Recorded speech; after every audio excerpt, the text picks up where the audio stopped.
আসসালামু আলাইকুম। পলিটেকনিক অ্যানালাইসিসের পক্ষ থেকে আমি মোহাম্মদ সাইদুল ইসলাম।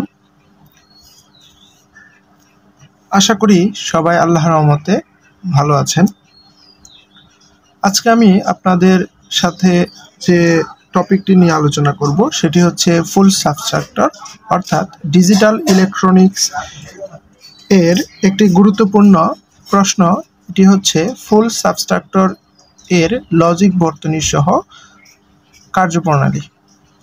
তো সেই ক্ষেত্রে আমি যদি একটু বলি যে ফুল সাবস্ট্রাক্টর কি, তাহলে এভাবে বলতে হবে যে বর্তনীর সাহায্যে তিনটি বাইনারি সংখ্যা বিয়োগ করা যায় তাকে ফুল সাবস্ট্রাক্টর বলে।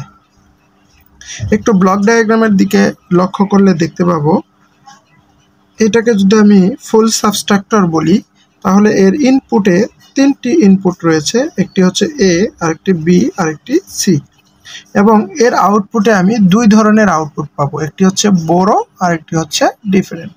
আমরা স্বাভাবিকভাবে জানি বিয়োগের বেলায় দুইটি ধরনের অ্যান্সার পাওয়া যেতে পারে, একটি হচ্ছে বিয়োগফল, এবং আমরা বিয়োগ করার সময় বলি না যে 5 থেকে 7 বিয়োগ করলে কত হয়, এই 5 থেকে তো আর 7 বিয়োগ যায় না। আমরা বলি যে এই যে এখান থেকে হাতের 1 হচ্ছে আমরা নিলাম, নিয়ে 15 বানালাম, 15 থেকে 7 বিয়োগ করে বানালাম 8, এই যে হাতের একটা কি হয়ে গেল, রয়ে গেল। এই যে এটাকে আমরা বলি হচ্ছে এই যে এখান থেকে যে এখানে 1 আমি ধার নিলাম, সেই জন্য ওইটাকে আমরা বলতেছি বড়। অর্থাৎ বিয়োগের বেলায় দুই ধরনের আউটপুট পাওয়া যায়, একটি হচ্ছে বড় মানে ধার, আর একটি হচ্ছে ডিফারেন্স মানে হচ্ছে পার্থক্য। তো এখন এই ফুল সাবস্ট্রাক্টর এর ইনপুট হচ্ছে যেহেতু 3টি এবং আউটপুট হচ্ছে 2টি থাকে, তো এই ফুল সাবস্ট্রাক্টরের জন্য যদি আমি ট্রুথ টেবিল আঁকতে যাই, ট্রুথ টেবিল লিখতে যাই, তাহলে আমি এভাবে লিখতে পারবো। সরি, একটু কথাটা ঠিক করে নিই। আচ্ছা, ফুল সাবস্ট্রাক্টরের ট্রুথ টেবিল যদি আমি একটু খেয়াল করি, যেহেতু এখানে ইনপুট রয়েছে 3 ধরনের, তাই আমি ইনপুট এখানে দিতে পারবো কত প্রকারে, 8 প্রকারে। আমরা জানি যদি ইনপুট সংখ্যা 3 হয় তাহলে ইনপুট দেওয়া যায় হচ্ছে 8 প্রকারে, কত থেকে কত পর্যন্ত, 0 থেকে 7 পর্যন্ত। তাহলে আমি এখানে ইনপুট দিয়েছি, একটু আমার হাতের দিকে কলমের দিকে খেয়াল করলে দেখতে পাবেন এখানে ইনপুট 3টি রয়েছে, এ, বি, সি, এবং ডিফারেন্ট রয়েছে এবং বড় রয়েছে আউটপুট। তাহলে আমি এখানে 8 প্রকারের ইনপুটগুলো দিয়ে দিলাম 0 থেকে 7 পর্যন্ত। যথারীতি প্রথমে দিব 3টা 0 অর্থাৎ 0-এর বাইনারি, তারপর 1-এর বাইনারি, তারপর 2-এর বাইনারি, তারপর 3-এর বাইনারি, 4-এর বাইনারি, 5-এর বাইনারি, 6-এর বাইনারি এবং 7-এর বাইনারি। তো এই ইনপুটগুলো আমার দেওয়া শেষ হয়ে গেলে এখন ডিফারেন্টের কোথায় কোথায় 1 হবে এবং বড়োর কোথায় কোথায় 1 হবে, এটার জন্য আমরা একটা শর্ট ট্রিক্স ইউজ করব। সেটি হচ্ছে একটু মনে রাখতে হবে যে ডিফারেন্ট ইকুয়াল হবে 1, 2, 4, 7, অর্থাৎ 1247। আমি যদি মনে রাখি যে ডিফারেন্স সমান হচ্ছে 1, 2, 4, 7, তাহলে এই যে আমার এই প্রথম ঘরটা কিসের ছিল, 0-এর বাইনারি, তারপর ছিল 1-এর বাইনারি, তারপর 2, 3, 4, 5, 6, 7-এর বাইনারি। এইখানে আমার জাস্ট এটা খেয়াল রাখতে হবে, ডিফারেন্ট মানে হচ্ছে 1247। তো যেখানে 1 আছে, 1-এর ঘরে, এই ডিফারেন্টের ঘরে আমি 1 দিয়ে দিব। তারপর 2, যেহেতু এখানে 2 আছে তাহলে 2-এর ঘরে আমি 1 দিয়ে দিব। এখানে 4 আছে, তো 4-এর ঘরে আমি কি দিয়ে দিব, 1 দিয়ে দিব। সেম 7-এর ঘরে 1। আবার বড়োর ক্ষেত্রে মনে রাখতে হবে,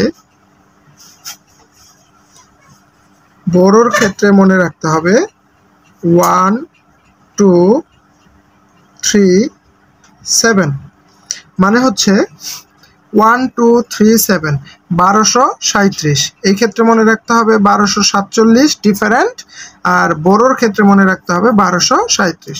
তাহলে 1 এর ঘরে 1 দিয়ে দিব, 2 এর ঘরে 1 দিয়ে দিব, 3 এর ঘরে 1 দিয়ে দিব, আর 7 এর ঘরে 1 দিয়ে দিব। তাহলে এরকম আমার আউটপুটগুলো লেখা শেষ হয়ে গেলে এখন আমার যেটা করতে হবে সেটা হচ্ছে এই ট্রুথ টেবিল থেকে আমার আউটপুট সমীকরণ তৈরি করতে হবে। সেই সমীকরণ অনুসারে আমাদের লজিক সার্কিট অঙ্কন করতে হবে। তাহলে কিভাবে ট্রুথ টেবিল থেকে সমীকরণ তৈরি করা যায় সেটা একটু খেয়াল করি। এখানে ডিফারেন্টের জন্য আমার সমীকরণ তৈরি করতে হবে, সিমিলারলি বড়োর জন্য আমার সমীকরণ তৈরি করতে হবে। তাহলে এই ডিফারেন্টের জন্য আমি সমীকরণটা তৈরি করা দেখাচ্ছি কিভাবে হয়। আমার দেখতে হবে ডিফারেন্টের কোন কোন ঘরে 1 আছে। তো প্রথমেই দেখি এই ঘরটাতে 1 আছে, তো যেই ঘরে 1 আছে সেই ঘরের ইনপুটের দিকে আমার লক্ষ্য করতে হবে। তো ইনপুটের দিকে লক্ষ্য করলে দেখব এই ঘরে আছে 0, বি এর ঘরে আছে 0, সি এর ঘরে আছে 1। তো যার ঘরে 0 আছে, যেমন এর ঘরে 0 আছে, বি এর ঘরে 0 আছে, সি এর ঘরে 1 আছে, তো শর্তটা হচ্ছে যার ঘরে 0 হবে তার উপরে বার হবে, যার ঘরে 0 হবে তার উপরে বার হবে, যার ঘরে 1 হবে তার উপরে বার হবে না।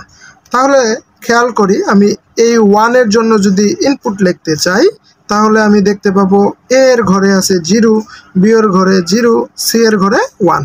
তার মানে এ এর উপরে বার হবে, বি এর উপরে বার হবে, সি এর উপরে বার হবে না।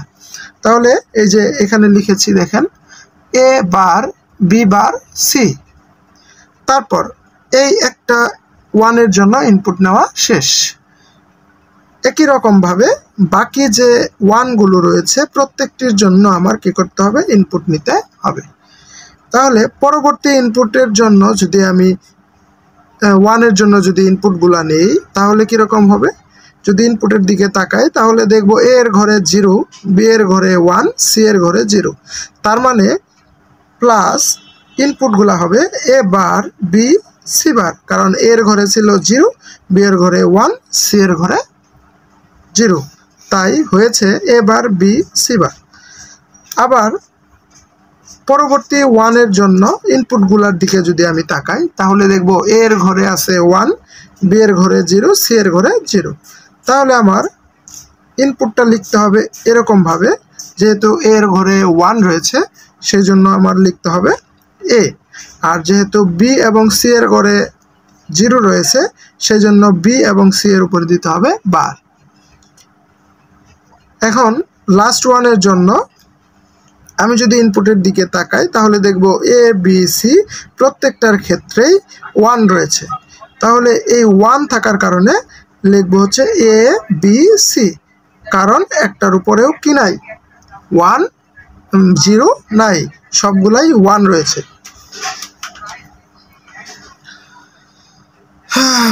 তো এই ইনপুটগুলো যদি আমার লেখা হয়ে যায়, এখন আমি চাইলে এই লাইন দিয়ে লজিক সার্কিট ডিজাইন করতে পারবো, কিন্তু এই সমীকরণ দিয়ে যদি আমি লজিক সার্কিট ডিজাইন করতে চাই তাহলে আমাদের 1 2 3 4 মাঝখানে প্লাস রয়েছে অর্থাৎ একটা অর গেট, টোটাল 5টা গেট লাগবে। তো এই গেটের সংখ্যা কমানোর জন্য এটাকে আমার সরলীকরণ করতে হবে। এখানে আমি বুলিয়ান অ্যালজেব্রা এর সাহায্যে সরলীকরণ করব। একটু মনোযোগ দিয়ে দেখি তাহলেই বুঝতে পারবো আশা করি। এখানে রয়েছে এ বার, বি বার, সি, এ, বি, সি বার। যদি আমি এই দুইটা পদের মাঝে খেয়াল করি তাহলে দেখব এখানেও এ বার রয়েছে, এখানেও এ বার রয়েছে। তাহলে দুইটি থেকে এ বারকে কমন নিলাম, তাহলে এখানে থাকবে বি বার সি প্লাস এখানে থাকবে বি সি বার। তারপর এই প্লাস প্লাস দিয়ে দিলাম, এখানে খেয়াল করলে আমি দেখব এ কমন রয়েছে, একে কমন নিলে এখানে থাকবে B bar C bar plus B C. তারপর যদি খেয়াল করি এই যে B bar C plus B C bar, এটি হচ্ছে এক্স অর গেটের সমীকরণ। তো এক্স অর গেটকে আমরা লিখতে পারি বি এক্স অর সি। এই এবার রয়ে গেল প্লাস, এখানে যদি খেয়াল করি B bar C bar plus B C, এটি হচ্ছে এক্স নর গেটের সমীকরণ, এক্স নর গেটের সমীকরণ। তাহলে এক্স নর গেটকে আমরা লিখতে পারি বি এক্স অর সি, উপরে সম্পূর্ণটার উপরে বার, তাহলে হয়ে গেল এক্স নর গেট, সাথে এ রয়ে গেল। এখন আমি এ কে মনে করব হচ্ছে এ, আর যদি বি এক্স অর সি কে বি মনে করি তাহলে সূত্র হবে, একটু খেয়াল করেন, এই সম্পূর্ণটাকে যদি আমি বি মনে করি আর এটাকে যদি আমি এ মনে করি তাহলে কি হবে, এরকম এইটুকুর জন্য হবে এবার এই সম্পূর্ণটাকে যদি আমি বি মনে করি তাহলে হবে কি এবার বি প্লাস, এখানে এ আছে হবে এ, বি এক্স অর বি, এটাকে তো আমি বি মনে করেছিলাম, উপরে বার রয়েছে, তাহলে আমার লিখতে হবে বি বার। তাহলে খেয়াল করলে আমি দেখব এ বার বি প্লাস এ বি বার, এটাও হয়েছে এক্স অর গেটের সমীকরণ। এখন এই যে বি ধরেছিলাম আমি কার পরিবর্তে, বি এক্স অর সি, তো বি এর পরিবর্তে যদি আমি লিখি, বি এর পরিবর্তে যদি আমি বি এক্স অর সি কে আবার লিখে দেই তাহলে দাঁড়াবে হচ্ছে A XOR B, B x or C. তাহলে এটা সমান আমি পেলাম A XOR B, B x or C. তাহলে এটা হয়ে গেল 3 ইনপুট বিশিষ্ট একটি এক্স অর গেট। তাহলে এটা পেলাম হচ্ছে আমি ডিফারেন্টের আউটপুট সমীকরণ। একই রকমভাবে আমার এই বড়োর জন্য ট্রুথ টেবিল থেকে সমীকরণটা তৈরি করতে হবে। তাহলে একই রকমভাবে যেখানে 1 রয়েছে তার জন্য আমার ইনপুটগুলো দেখতে হবে, ইনপুটগুলো যদি 0 হয় তাহলে তার উপরে হবে বার, ইনপুট যদি 1 হয় তাহলে তার উপরে বার হবে না। তো এই ডিফারেন্টের মতো আমি বড়োরও একটা সমীকরণ তৈরি করে নিয়েছি। এখন এটাকেও আমরা সরলীকরণ করে তারপর লজিক সার্কিট ডিজাইন করব। এর জন্য যদি খেয়াল করি এখানে এবার রয়েছে, এবার রয়েছে, এই এবার থেকে একটা এবার কমন নিলাম, তাহলে এখানে থাকবে B bar C plus B C bar, তাহলে এটা থাকে। তারপর এখানে হচ্ছে বি সি কমন গেলে তাহলে এখানে থাকবে এবার প্লাস এবার রয়ে যাবে B bar C plus B C bar. এটাকে যদি এক্স অর গেটের সমীকরণের সাথে তুলনা করি তাহলে পাবো হচ্ছে B x or C plus এখানে থাকবে হচ্ছে বিসি, কারণ আমরা জানি এ বার প্লাস এ সমান হচ্ছে 1, তো 1 বিসির সাথে যদি গুণ হয় তাহলে বিসি থাকবে।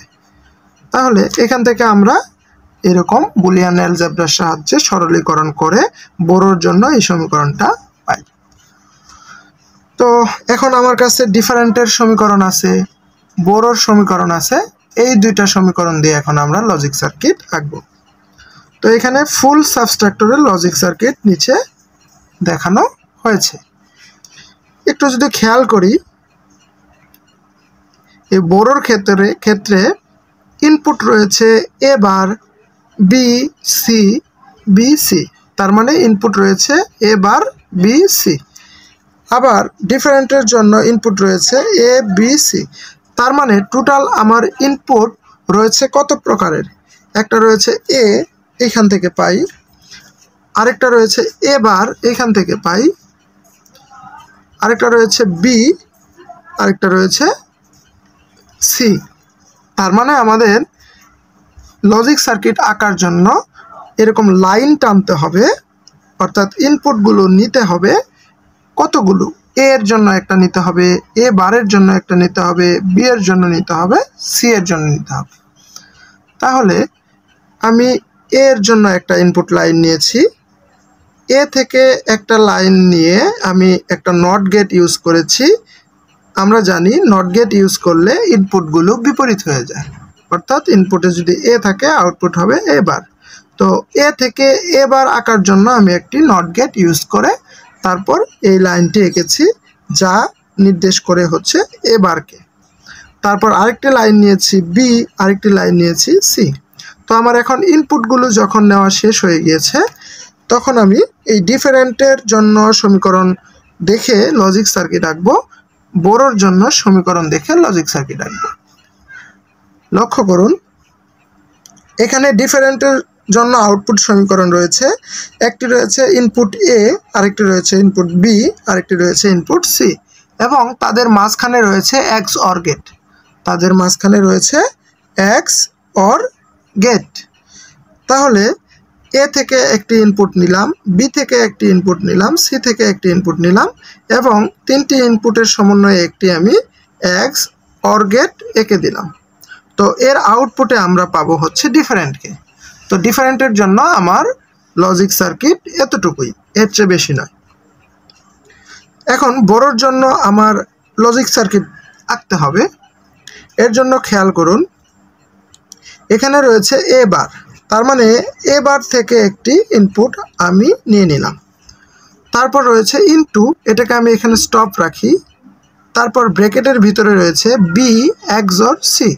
তাহলে বি থেকে আমি একটা ইনপুট নিলাম, সি থেকে একটা ইনপুট নিলাম, এবং তাদের মাঝে যেহেতু এক্সঅর গেটের চিহ্ন রয়েছে, সেই জন্য আমার এক্সঅর গেট আঁকতে হবে।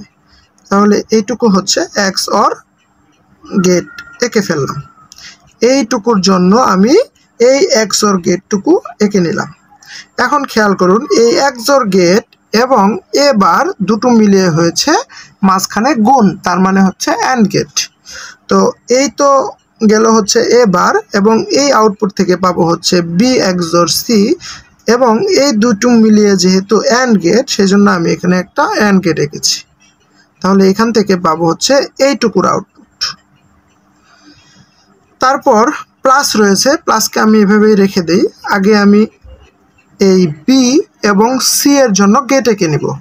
খেয়াল করলে দেখব বি এবং সি এর মাঝখানে ইনটু রয়েছে।